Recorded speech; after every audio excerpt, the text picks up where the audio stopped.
नमस्कार मित्रांनो, आज आपण अकोला येथे श्री गजानन भाऊ हुंडेवाले यांच्या शेतामध्ये आपल्या जैविक प्रोडक्टचे ॲग्रीवर हुमिक खत आणि रासायनिक खत त्याच्यामध्ये मिक्स करून आपण खत एकरी 50 किलो टाकत होतो त्याच्याऐवजी आपण फक्त 35 ते 40 किलो खत एकरी टाकायचं आहे आणि म्हणजे DAP आणि 10-26 याची बरोबरी करणारं हे खत आहे. तर आपण याचं मिश्रण कसं करायचं हे थोडक्यात मी तुम्हाला सांगतो.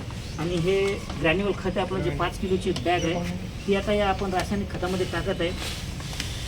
आणि जे की आपल्या डापडीची किंवा जे चिबडणारी शेती आहे आणि पाणी कमी जास्त होते त्याच्यासाठी आपण त्याच्यामध्ये ॲक्वाजेल टाकतो. याचं कारण असं आहे मित्रांनो की जर पाऊस आपल्याला कधी 10-15 दिवस कमी झाला तरी आपण हे सोयाबीनचा पीक हा जो ॲक्वाजेल नावाचा जो प्रोडक्ट आहे हा आपल्या हातातून पीक जाऊ देत नाही. तर त्याचं मिश्रण कसं करायचं हे मी काय केलेलं आहे, खाली 50 किलोची बॅग टाकलेली, त्याच्यामध्ये 5 किलो ग्रॅन्युअल खत आणि 1 किलो आपलं ॲक्वाजेल ह्याच्यामध्ये टाकत आहे. आणि याला ते पूर्णपणे मिश्रण करून याचा आपल्याला शेतामध्ये उपयोग करायचा आहे.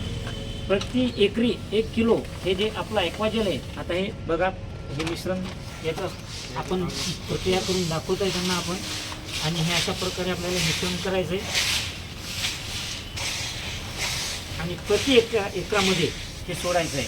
तर अशा प्रकारे हे आपण खतामध्ये ॲक्वाजेल आणि ग्रॅन्युअल खत टाकून आपण हे शेतकऱ्यांना पूर्ण याची माहिती देत आहे. याच्यासमोर 2 शब्द श्री सुरेश कवर सर सांगतील.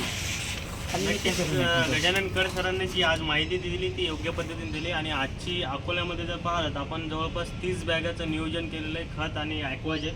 आणि नक्की मित्रांनो, नवीन युगामध्ये आपण जर थोडासा बदल करतो म्हटलं तर आज जसा निसर्ग बदलत आहे तर नक्कीच आपल्याला सुद्धा बदलणं गरजेचं आहे. आणि त्यानुसारच जर काळजीपूर्वक म्हणून आपण या गोष्टी आपण टाकतोय तर वेस्टेजच्या मार्फत चांगल्या पद्धतीने मागच्याही वर्षी गजानन भाऊ हुंडेवाल्यांनी चांगले रिझल्ट घेतले, तर याही वर्षी आपण दुसरं वर्ष त्यांचं नियोजनात्मक करून देतोय. तर अशाच पद्धतीने पुढे सुद्धा आपण प्रगती करत राहू. धन्यवाद.